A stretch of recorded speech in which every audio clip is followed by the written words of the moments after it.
काय म्हणून प्रसंग ओढवला प्रवीणावर? सगळं कसं अचानक झालं ते.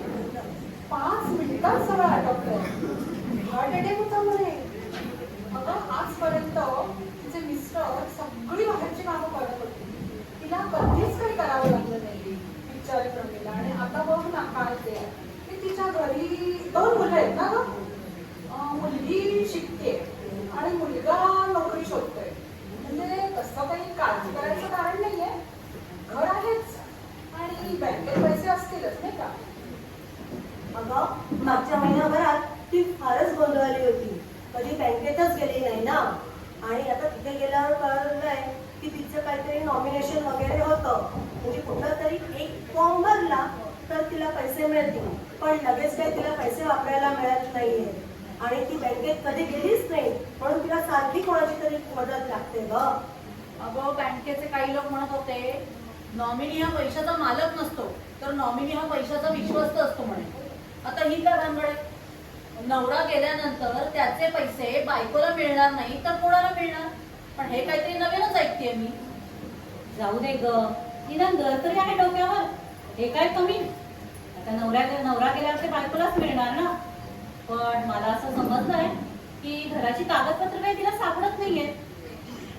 ते काय ग, घराला लागतात ती, काय लागतात कोणाला माहित. हे काय म्हणजे तुम्हाला कोणाला काय लागतं काय माहितच नाहीये? तर प्रवीणा मावशीच्या मुलीने काय करायचं? तिच्या कॉलेजची फी भरायची असेल. माझी मैत्रीण आहे ती. हे काय ग बाळांनो चाललंय तुमचं? काय ते लवकर करा बरं का. हे कागदपत्र हातात नसल्यामुळे गेली 15 वर्ष आम्ही सगळी भावंड एकमेकांशी भांडतोय जमिनीवरून. कळलं का? मला वाटलं आम्ही अडाणी म्हणून असं झालं, पण हे काय तुम्ही सुशिक्षित असून सुद्धा तशाच. लवकर काय ते शिकून घ्या, नाहीतर सगळं आयुष्य कोर्ट कचेऱ्या करण्यात जातं. अगं मी तर असं ऐकलं की काल म्हणे ती ना सोसायटी ऑफिसला गेली होती आणि तिथे गेल्यावर तिला असं कळलं की तिच्या फ्लॅटचं म्हणे नॉमिनेशनच केलेलं नाहीये. आणि तिला तर त्यातलं काहीच कळत नाहीये. तिचे मिस्टर असताना त्याला असं म्हणायचे अरे माझ्यानंतर घर तुझं, माझ्यानंतर घर तुझं. पण आता बघा ना काय ते. आणि तिने ना ते कायदेशीर पूर्तता न केल्यामुळे तिचं कसलंच काम होत नाहीये आणि ती नुसती इकडे तिकडे काढत असते. अगं तिला मदत करायची म्हटलं तरी आपल्याला कुठे काय माहिती की आपल्या घरासाठी काय कागद लागतात ते. तुम्हाला तरी सगळ्यांना माहितीये का ग घरासाठी काय कुठले कागद लागतात ते? हो ना, आता तर भीतीच वाटायला लागली का. घरी विचारणार तरी कसं? म्हणतील माझ्या मरणाची वाट बघते की काय. याच कारणामुळे, याच भानगडीमुळे आम्ही घरात तोंडाला तोंड उघडलं नाही. ही कागदपत्र हातात नसल्यामुळे आम्ही साईच्या साई भावंड बसलो एकमेकांच्या उरावर. जराही व्यवहाराचा विचार केला नाही. आमची पिढी चुकली, पण तुम्ही सुशिक्षित आहात त्यामुळे सुधारा ग लवकर. आंबा तुम्ही आता सगळे आंबा सगळेजण. आता मी तुम्हाला ChatGPT वरून काय काय कागदपत्र लागताय ते सगळे सांगते. हा हे बघा इथे आहे प्रमिला मावशींच्या प्रश्नाची उत्तर. आता ऐका नीट सगळ्यांनी, तर तुम्हाला काही माहितीच नाहीये. हा बँकेच्या खात्यासाठी किंवा घरासाठी नॉमिनेशन केलेले असले तरी नॉमिनी हा त्या पैशांचा मालक होत नाही. नॉमिनी हा फक्त विश्वस्त किंवा ट्रस्टी म्हणा तो असतो. कळतंय का काय तुम्हाला? हा तर त्याचे काम काय असते तर पैसे किंवा घर ज्याचा तो नॉमिनी आहे ते योग्य त्या वारसदारांमध्ये वाटणे. नॉमिनी आणि अजून एक नॉमिनी हा स्वतः सुद्धा वारसदार असू शकतो बरं का. पण हे सिद्ध करण्यासाठी 3-4 प्रकार आहेत. एक तर स्वकष्टार्जित प्रॉपर्टी असल्यास किंवा पैसाही तुमचा कष्टाचा असल्यास त्या पैशांचे त्याचे मृत्यूपत्र किंवा इच्छापत्र तो करू शकतो. कळलं नाही? तो इच्छापत्र त्यांनी करायलाच पाहिजे. नव्हे तर त्यांनी ते करायलाच पाहिजे. आणि जर त्या इच्छापत्रात लिहिले असेल की ज्याला नॉमिनी केला आहे त्यालाच घराचा मालक पण करावे, तर मग घराची मालकी हक्क या नॉमिनीकडे जाण्यात काही अडचण होत नाही. आजी समजते का तुला? हा तर आणि हे बघा बँकेच्या खात्यातले पैसे जे असतात ना ते बँक नॉमिनीला लगेच देऊन टाकतो.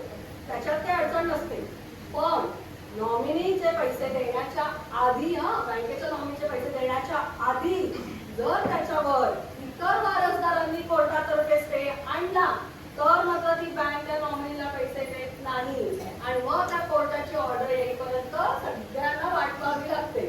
थोडं थोडं तरी समजते का तुम्हाला?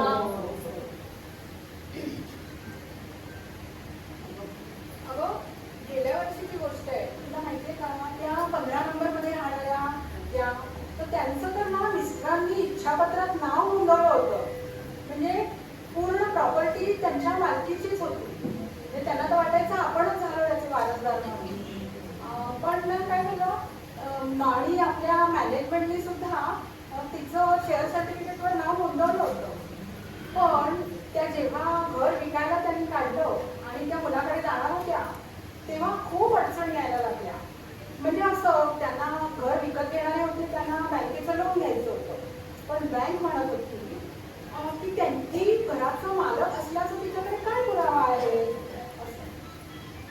बापरे, इच्छापत्र करून सुद्धा काहीच फायदा नाही, नुसता गोंधळ आहे सगळा. काही नाही ग, सगळेजण आपल्यालाच त्रास द्यायला येतात. बाई जर एकटी पडली की घरचे दारचे सगळे त्रास द्यायला येतात. नक्की असंच आहे ना की आपल्याला काही कळत नाहीये. आपण कधी पडलोच नाही ना यामध्ये. घर आहे की घर आणि ऑफिस आहे की ऑफिस. बाहेरच्या जगात काय चाललंय कधी पाहिलंय का आपण? काय फरक आहे ग आमच्यासारख्या अडाण्यांमध्ये आणि तुमच्यासारख्या फार शिकलेल्यांमध्ये?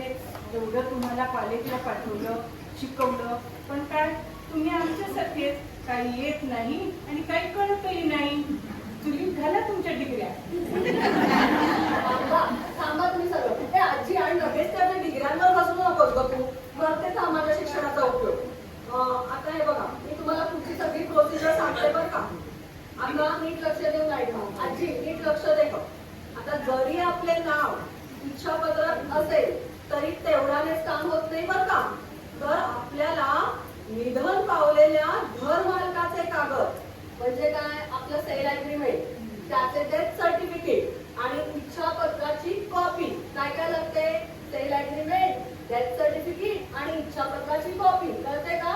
या 3 गोष्टी घेऊन रजिस्टर ऑफिसला जावे लागते आणि मग सर्व कागदाची छाननी केल्यावर रजिस्टर ऑफिस मध्ये 2 साक्षीदार व इच्छापत्रात ज्याला घर मालक केले आहे त्या सगळ्यांच्या सहीने बरं का नवीन कागदपत्र रजिस्टर होतात. आणि मग त्यासाठी साक्षीदार आणि इच्छापत्रात ज्याचा घराचा मालक आहे केले आहे त्यांचे डॉक्युमेंट्स पण लागतात. म्हणजे पॅन कार्ड, आधार कार्ड, फोटो इत्यादी गोष्टी घेऊन जावं लागतं. आणि एकदा काय मग ते जुनं घर मालकाकडून नवीन घर मालकाकडे ती प्रॉपर्टी ट्रान्सफर झाल्याचे डॉक्युमेंट्स रजिस्टरच्या सही शिक्क्याने बरं का. काय? रजिस्टरच्या, नोटरी नाही. की मग ते आपल्याला सोसायटीच्या मॅनेजमेंटकडे दाखवावे लागतात आणि त्यानंतरच शेअर सर्टिफिकेटवर तुमची शेअर होल्डर म्हणून नोंद होते. मग असे घर विकण्यात काही अडचण येत नाही. आई तू आता मुद्दा काढला होतास ना 15 नंबर, ते इकडे येतो. त्यांनी ते केलं नसेल म्हणून ती नोंद. कळलं? अगं पण ते 13 नंबरच्या बिल्डिंग मधल्या त्या बाई त्यांच्या तर फ्लॅटचं फक्त नॉमिनेशन होतं. मग तरी पण कसं काय शेअर सर्टिफिकेटवर त्यांचं नाव दिलं? आता ते कळत नाही काय झालं. म्हणून तर तिला वाटलं की झालं आपण मालक. पण नंतर तिला साधं एजीएम मध्ये बोलू सुद्धा देत नव्हते. अगं म्हणजे काय? मॅनेजमेंटला कळतच की आहे ना तिचं नाव शेअर सर्टिफिकेटवर, आहे ना ती ओनर. जाऊ दे बाई, त्यापेक्षा शनया विचार काय ते तुझ्या चॅट जीपीटीला. हा मावशी का विचारते. हा हे बघा, इथे स्पष्टच लिहिले आहे की नॉमिनलला प्रोव्हिजनल मेंबरशिप देण्यात यावी. म्हणजे काय? टेम्पररी. प्रोव्हिजनल म्हणजे टेम्पररी. म्हणजे काय? तो घराचा तो मालक नसतो. पण जोपर्यंत खरा मालक कोण आहे हे ठरत नाही तोपर्यंत त्याला ही प्रोव्हिजनल मेंबरशिप देण्यात येते. मग खरा मालक ठरेपर्यंत अशा मेंबरला एजीएम अटेंड करण्याचा अधिकार असतो. ऐकू आता बोललीस की नाही, तर त्याला एजीएम अटेंड करण्याचा अधिकार असतो. पण तेथे आपले मत मांडण्याचा किंवा मत देण्याचा अधिकार नसतो. हे आधी लक्षात घ्या तुम्ही. आणि खरं म्हणजे त्याचे नाव शेअर सर्टिफिकेटवर पण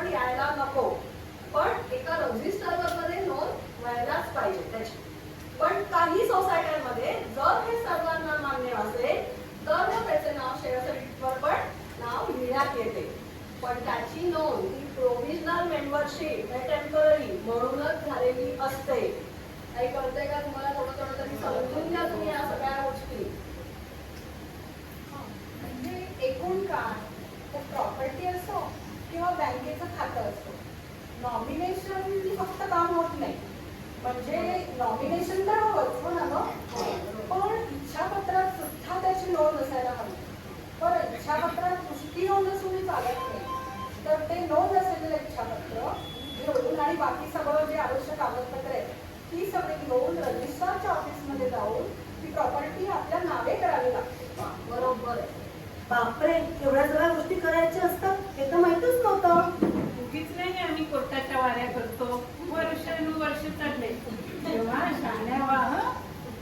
आणि समजा एखाद्यानं नॉमिनेशनही केलं नसेल आणि इच्छापत्र केलं नसेल तर मग काय होईल हा, मग? मग कसली आहे इक्वेशन आहे आणि जीपीटी काय करणार? अशा वेळी आता ऐका मावशी, अशा वेळी ना मग सगळ्या वारसदारांना कोर्टामधून सक्सेशन सर्टिफिकेट किंवा लिगल हेअरशिप किंवा वारसा हक्क हे लागते. आणि त्याला जर का बराच पैसा खर्च होतो, लाख सव्वा लाख सगळा खर्च होतो. शिवाय वकिलाची फी लागते ती वेगळीच बरं का. आणि वेळ तर खूपच जातो. वर्ष 2 वर्षानं तर आजी म्हणजे कशी 15 वर्ष पण लागतात त्याच्यामध्ये. शिवाय हे सगळे वारसदार एकाच वेळी येणे, एकाच वेळी भेटणे, त्यांच्या एकत्र सह्या होणे, हे सगळे प्रकार आलेच. म्हणून तर सांगतो ना, इच्छापत्र करून घ्यायला पाहिजे. आणि मग हे सगळं झाल्यानंतर मग हे कागदपत्र आपल्या सोसायटीच्या मॅनेजमेंटला दाखवून किंवा बँकेत दाखवून वारसदारांना त्या मृत माणसाचे पैसे किंवा प्रॉपर्टीवर हक्क सांगता येतो. मग ती प्रॉपर्टी, आणि अजून एक बरं का, मग ती प्रॉपर्टी जर सगळ्या मिळून परत एकाच्या नावावर करायची असेल तर मग उरलेल्या सगळ्यांना हक्क सोडपत्र किंवा रिलीज डीड किंवा बक्षीस पत्र, म्हणजे आपण कोणाला देतो बक्षीस, म्हणजे तसं म्हणजे त्याला काय म्हणतात म्हणजे गिफ्ट डीड, ते पण तुम्ही तेव्हा ऑप्शन असतं. पण ह्या सगळ्या प्रकारात वेळ, पैसा, मनस्ताप, आपल्या एकमेक वारसदारांची भांडणं, वाद विवाद सगळं होतं. म्हणून सगळ्यांनी इच्छापत्र करायलाच पाहिजे. म्हणून सांगते, हे सगळं टाळायचं असेल तर शाण्या व्हा आणि कोर्टात प्रमाणे करा. म्हणजे बहुतेक ना आपल्या सर्वांचं हे अज्ञान आहे ना, त्याच्याचमुळे कोर्टात वर्षानुवर्ष खटले चालू राहतात. तर हे जर टाळायचं असेल तर आपण सर्वांनी आणि आपल्या पुढच्या पिढीला त्रास होऊ नये म्हणून आवश्यक ते सगळे कागदपत्र आधीच तयार करून ठेवणे ना खूप गरजेचे आहे. अगं, पण इच्छापत्र तयार करायचं म्हटलं तर एक वकील शोधायला पाहिजे. आणि रजिस्ट्रेशन वगैरे ते काय माहिती काय लागतं ते. आणि वकील पण फार पैसे घेतात म्हणे.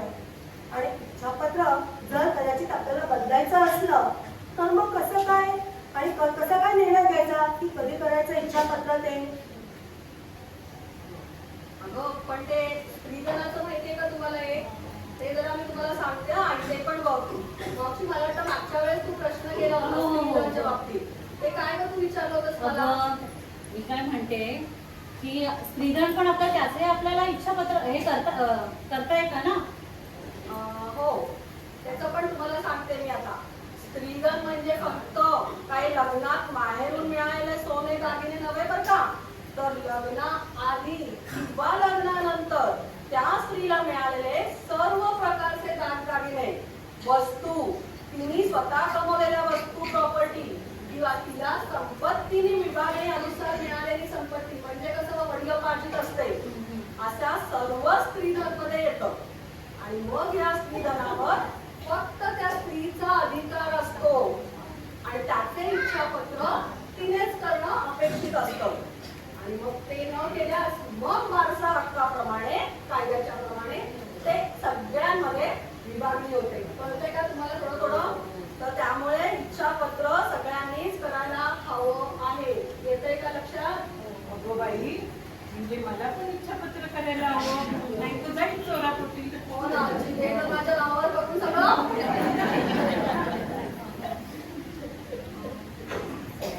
सुनीता, अगं, आपल्याकडे तुम्ही बोलत ना संपत्ती काय, ते पैसे बरे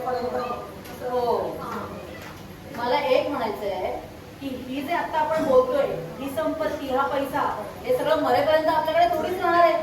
कसं काय करायचं इच्छापत्र? आणि हो, आज आपल्याला असं वाटतंय आपली संपत्ती पैसा आपण अमक्या तमक्याला द्यावा, पण काय भरोसा उद्या आपली इच्छा बदलली तर? हा आहे मशाला इकडे बसलीच आहे. हा, मावशी ते बघा आता इथे स्पष्ट लिहिलेलं आहे बरं का, इच्छापत्र साध्या वहीच्या कागदावर पण करता येतो, त्याला रजिस्टर करायची गरज नाहीये. इच्छापत्राला 2 साक्षीदार आणि 1 डॉक्टरची सही असणे गरजेचं आहे.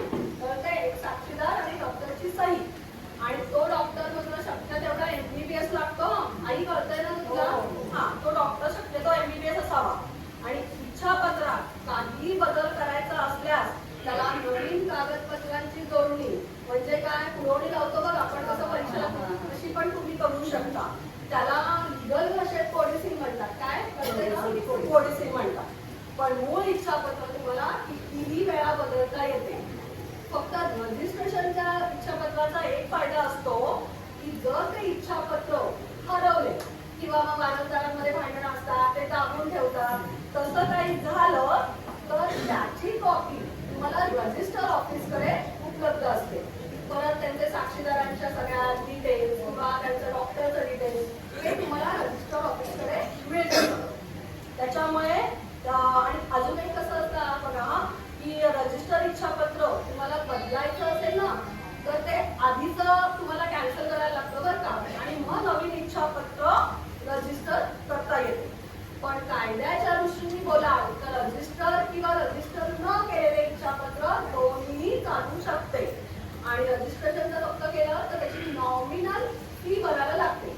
मला वाटतं महाराष्ट्रात ती 100 रुपये वगैरेच आहे. त्याच्यामुळे सगळ्यांनी लक्षात घ्या, इच्छापत्र करायला पाहिजे. आणि अजून एक सांगते बरं का तुम्हाला सगळ्यांना नवशा, कसं आहे इच्छापत्राचे सगळे नमुने गुगलवर उपलब्ध आहेत, त्याची काळजी नसावी. आणि काय आलंच तर शना बसलीच इकडे. अगं पण शनाया ते प्रोबेट काय म्हणलं रे गं? अगं आई, प्रोबेट म्हणजे काय? जर त्या वारसदारांमध्ये ना इच्छापत्राविषयी काय वाद असतील ना तर मग ते इच्छापत्राला कोर्टातून प्रोबेट करून घ्यावे लागते. म्हणजे सर्व तपासणी अंतर्गत इच्छापत्र खरे असल्याचे कोर्ट सांगते आपल्याला, आणि त्याचं ते प्रमाणपत्र आपल्याला कोर्ट देते. झालं का तुमचं तर सगळं? मला काम राहिलंय गं, क्लोज करू का मी हो, चालेल. मला जेवायला द्या. येस. चला तर मग शिकूया, शिकवूया, कामाला लागूया.